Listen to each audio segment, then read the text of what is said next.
Welcome to our deep dive into the Book of the Covenant. Yes. You're here because you want to learn more about Exodus chapters 20.22 to 23.33. Huh? And let me tell you, this section, it's like a time machine back to ancient Israel, Right. showing us their laws and how they saw their relationship with God. Yeah. We're going to be uncovering some fascinating insights into themes of holiness, justice, and even how some of these ancient laws foreshadow ideas we see in the New Testament.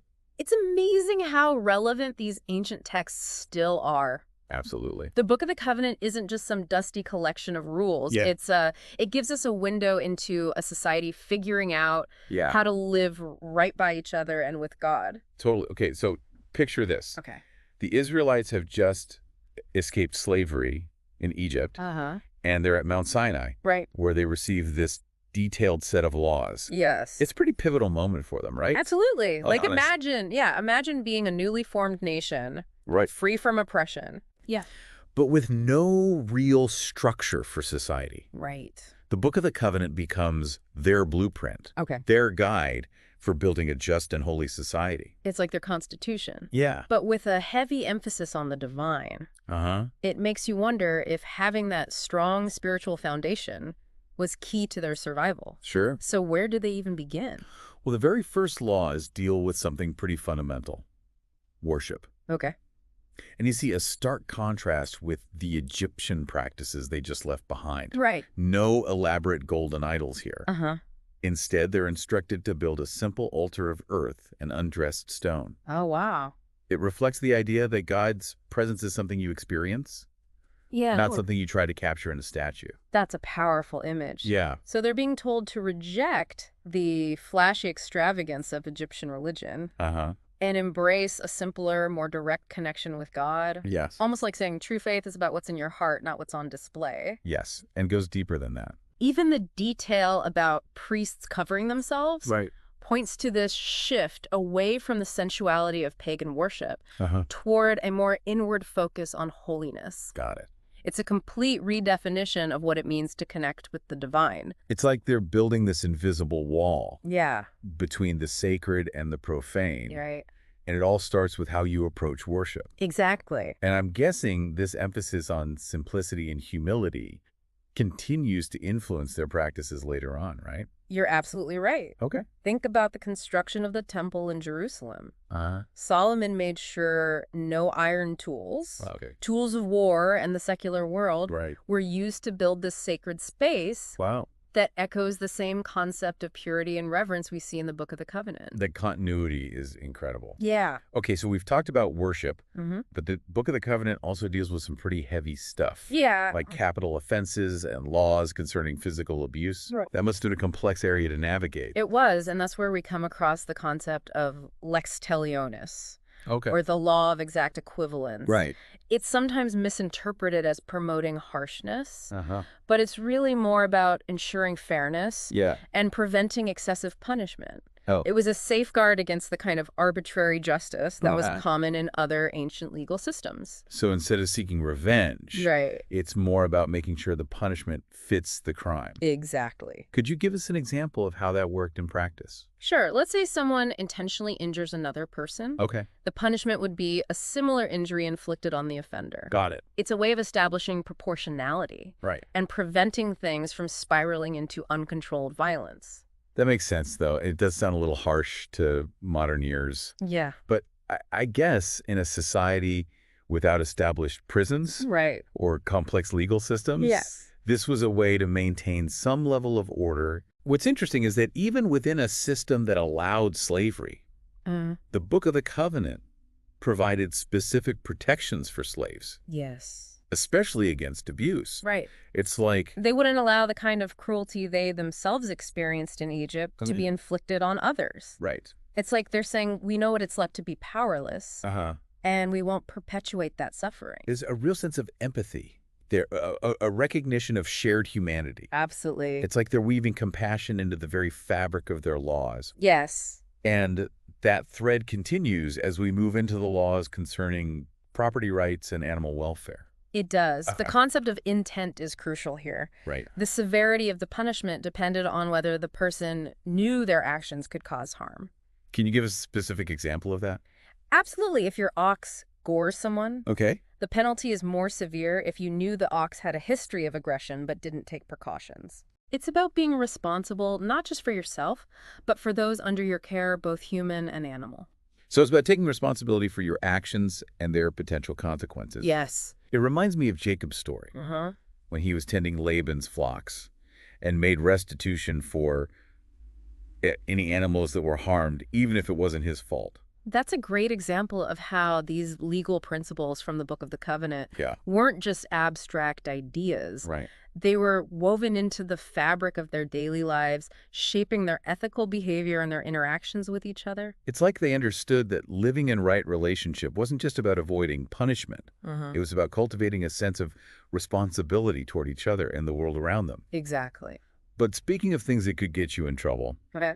the Book of the Covenant also delves into some pretty serious offenses, Right. like seduction, sorcery, and apostasy.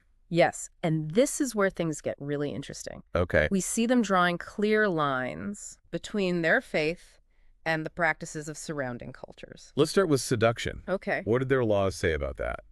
The Book of the Covenant deals specifically with the seduction of a virgin who isn't betrothed. Okay.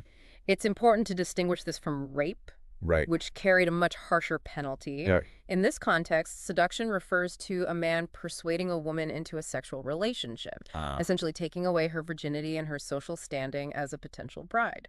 But isn't this still putting the burden of responsibility on the woman? Mm. How does that line up with our modern ideas about consent and agency? That's a great question and highlights the differences between their cultural context and ours. Right. In their society, a woman's virginity was directly tied to her family's honor and her prospects for marriage. Uh-huh. So while it might seem unfair from our perspective, it reflects the social and economic realities of the time. I see what you mean. Yeah. It's a reminder that we always have to consider the historical and cultural context when interpreting these ancient laws. Right. So what were the consequences for the man involved in a seduction case? He was obligated to pay the woman's father a bride price, Okay. acknowledging the damage done to her reputation and the potential loss her family faced. Wow. Later laws even required him to marry her and prohibited him from ever divorcing her. Oh, wow. They clearly saw this as a serious offense. Okay. No casual flings in ancient Israel. Got it. Right. So let's move on to sorcery. Okay. You mentioned that this is where we see the concept of tu'eva, Yes. something utterly abhorrent. Uh-huh. Why was sorcery seen as such a threat? Sorcery, with its roots in pagan beliefs and practices, Right. was considered a direct challenge to their covenant with God. Yeah. It was like saying, we don't need you, God. We can get power from these other sources. Right. And that was simply unacceptable. They were drawing a hard line, Yes. separating themselves from the practices of surrounding cultures. Exactly. And the punishment for sorcery was pretty severe, right? It was- Like, what was it? The penalty was death. Oh, wow. Sorcery was seen as a form of rebellion, a turning away from the one true God Right. towards powers considered dangerous and deceptive. Got it. It was, in their eyes, a betrayal of everything they stood for. And along similar lines, we have apostasy, Yes. which also carried the death penalty. Right.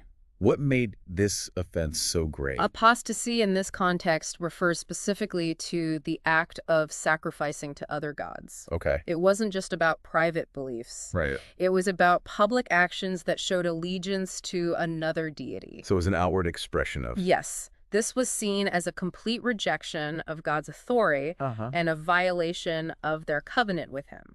So messing around with other gods was a big no-no in ancient Israel. It was a serious offense. But what was the actual punishment? Was it just a simple death sentence? It went beyond that. Okay. The punishment known as herem, Right. which translates to the curse of destruction, involved complete annihilation of everything associated with the person. Oh, wow. Imagine it like being totally erased from the community. Your belongings destroyed, your name, forgotten. That's intense. It was a powerful reminder of the seriousness of their commitment to God. It's like a spiritual quarantine, Yes? protecting the community from being contaminated by this act of betrayal. It shows how deeply they value their relationship with God and the importance of remaining faithful to him. Absolutely. But after these offenses, Yeah. the focus shifts back to something we talked about earlier, Okay. protecting the vulnerable. Yes, and it's interesting how they explicitly connect these laws to their own experience as foreigners in Egypt. Right. They're essentially saying, we know what it's like to be mistreated and marginalized. Exactly. So we won't do that to others. They were commanded to care for widows, orphans, and strangers, those who were often overlooked or taken advantage of in society. It's remarkable how they turn their personal experience of suffering into a call for action. Yeah. A mandate to create a more just and compassionate society. Right. And it's not just about avoiding punishment from God. There's a genuine sense of empathy and concern for those in need. Yes, and you see this beautifully expressed in Exodus 22:27, where it says, "At least with me he will find compassion." That's beautiful. It reflects God's own heart for the vulnerable and foreshadows the emphasis on compassion we see in Jesus' teachings centuries later. It's like we're witnessing the evolution of ethical thought. Yeah. The seeds of a moral revolution are being planted right here in the Book of the Covenant. Right. It's incredible to see how these ancient laws, with their focus on justice and compassion, lay the groundwork for principles that would later become central to Christianity. It's a powerful reminder that even these ancient texts have something to teach us today. Absolutely. About how to live justly and love mercy, just as the prophet Micah proclaimed. Yeah, that's a great point. Yeah. Okay, so it's amazing how the Book of the Covenant doesn't just focus on outward actions. It also addresses our duties to God. Yeah. It's like they understood that a just society starts with a right relationship with the divine. You've hit on a key point, and this section begins with a seemingly simple but profound command. Okay. You will not revile God, nor curse your people's leader. It's interesting how those two ideas are paired together, like respect for God and respect for those in authority. Is this about blind obedience, or is there something more nuanced going on here? It's definitely more nuanced. Remember, the Israelites saw their leaders as divinely appointed. Right. So disrespecting them was seen as challenging God's will. But it also speaks to the importance of order and stability within society. Right. Like, a community can't function if everyone is constantly undermining those in leadership positions. It makes you think about how we view authority today. Yeah. And where that line is between healthy dissent and outright disrespect. It's a delicate balance, for sure. It is, but back to the text. Okay. After this injunction against reviling God and cursing leaders, Right. we move into the concept of giving back to God from the abundance he has provided. Okay, so it's not just about avoiding bad behavior. It's about actively demonstrating gratitude and generosity. Exactly. And what did this giving look like in practice? Was it like a tithe or something more elaborate? Well, there was a general instruction to be generous with offerings, but then we get into some very specific and, to modern ears, somewhat shocking details. They were commanded to offer the firstborn of their children and their flocks and herds to God. Wait, hold on. Offering their firstborn children? That's pretty intense. Right. I can't imagine that going over well today. It does sound extreme, Right. but it's important to view it through the lens of their cultural context. Right. At this time, the firstborn males served a priestly function, offering sacrifices to God. It was seen as a high honor, dedicating the best to the divine. Later, the Levites took on this priestly role. And the practice evolved. So it was more about dedication and service than an actual sacrifice. Precisely. It was a way of acknowledging God's blessings and giving back in a way that reflected their deep devotion. And even with the firstborn animals, it was a waiting period. The firstborn stood with its mother for 7 days. Right. And was then offered to God on the 8th day. There's that number 7 again. Yeah. Is that connected to the 7 days of creation? You're right on the mark. Okay. The 7-day period symbolized a complete cycle, and the offering on the 8th day signified a new beginning.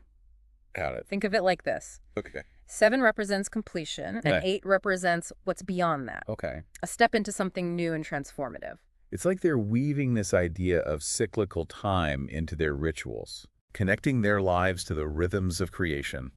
And isn't the 8th day also significant for circumcision? Exactly. Male infants were circumcised on the 8th day. Okay. And it's not a coincidence that the ordination of priests also involved a 7-day consecration period, culminating in their service on the 8th day.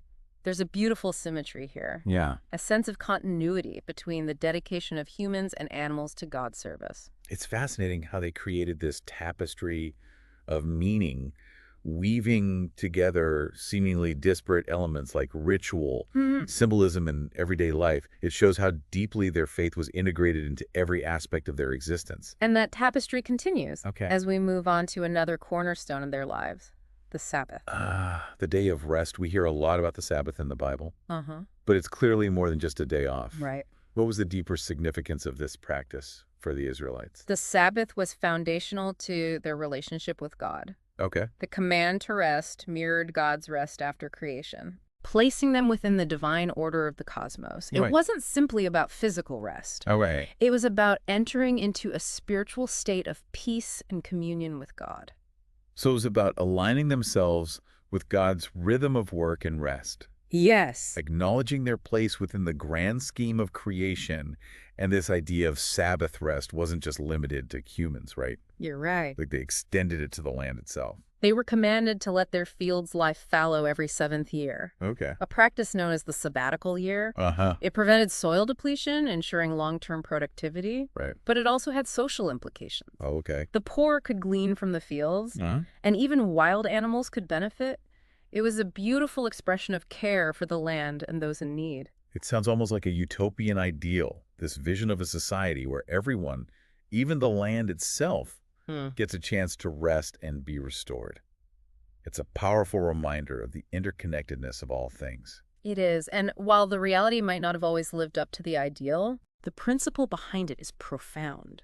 It speaks to a deep understanding that our well-being is tied to the well-being of the earth and those around us. It's interesting how this idea of Sabbath rest doesn't just look back to creation, but also points forward to something greater. Isn't there a connection to the idea of a future rest for the faithful? Absolutely. The Sabbath foreshadows a future rest, Okay. a kind of ultimate Sabbath that transcends the limitations of this world. Right. The book of Hebrews describes this future rest as a time when we will rest from our works, just as God did from his. Wow. It's a beautiful vision of eternal peace and communion with God. It's amazing how these seemingly simple laws about a day of rest hold such profound theological implications. Yeah. It's like they're little windows into a deeper understanding of God's plan for humanity. And those windows open even wider Okay. as we move to the final section of the Book of the Covenant, where we encounter those fascinating pilgrim feasts. Okay, let's talk feast. We've got unleavened bread, weeks, and shelters. What's the significance of these particular celebrations? Were they just big parties? Or was there a deeper meaning behind them? Well, on the surface, they were connected to the agricultural cycle, marking key points in the harvest season. Uh-huh. It was a way of expressing gratitude and giving back to God from the abundance he provided. Okay. But they also served as a powerful reminder of their history, Right. specifically their exodus from Egypt, and each feast had its own unique symbolism Uh-huh. and potential connection to New Testament practices. So they were more than just celebrations. They were pilgrimages of gratitude, a physical journey that mirrored their spiritual journey as a people. Yeah, It's like they were enacting their faith through these rituals and ceremonies. that's a great way to put it, and each feast offers unique insights. Okay. Let's start with the Feast of Unleavened Bread. Okay. It commemorates the Israelites' hasty departure from Egypt. Ah. Their bread unleavened because there was no time to wait for it to rise. Right, that sense of urgency of leaving the old life behind and embracing the new resonates with the Christian experience of baptism. It's like that unleavened bread becomes a symbol of spiritual transformation. Exactly. You're leaving behind the old ways, the old you, and stepping into a new life with God. And then there's the Feast of Weeks, Okay. later known as Pentecost. Right. This feast celebrates the giving of the law at Mount Sinai, Mm-hmm. the moment the covenant was established. Cool. In the Christian tradition, Pentecost is when the Holy Spirit descended on the disciples, Right. empowering them to spread the good news. It's another powerful connection. Yeah. A moment when God's presence and power are made manifest in a new and transformative way. So both feasts are about new beginnings. Yes. But in different ways. Uh-huh. One is about personal transformation. Right? The other about the birth of the church and the spread of the gospel. Exactly. It's amazing how these seemingly disparate events are linked by a common thread of God's action in human history. You're getting it. And finally, we have the Feast of Shelters, Okay. or Tabernacles. Uh-huh. This feast commemorated the Israelites' time wandering in the wilderness, Right. living in temporary shelters. It's a reminder of their dependence on God, their vulnerability, and their need for his guidance. Got it. It's a powerful image of trusting in God's provision, even when surrounded by uncertainty. And this one also has some intriguing connections to New Testament ideas, right? Yes. Like the idea of our bodies as temples of the Holy Spirit. The temporary shelters or booths that they built during this feast were reminiscent of the tabernacle, the portable sanctuary that housed the Ark of the Covenant. Right. This foreshadows the Christian understanding of our bodies as temples of the Holy Spirit. Okay. Temporary dwellings for the divine presence. It's remarkable how these ancient practices, rooted in their specific historical context, can still offer us insights into our own spiritual journeys. It's like these feasts provide a tangible way for us to connect with the stories and experiences of those who came before us, Right. deepening our understanding of faith and its enduring power. And there's one more fascinating detail about the Feast of Tabernacles. Okay. It involved a ritual pouring of water, symbolizing the outpouring of God's blessing. Right. This practice has clear parallels with the Christian sacrament of baptism, Wow. where water signifies cleansing and new life. Wow. It's like we're seeing these echoes of the New Testament hidden within the rituals of the Old. It's a beautiful reminder of the continuity of God's plan for humanity unfolding across time and cultures.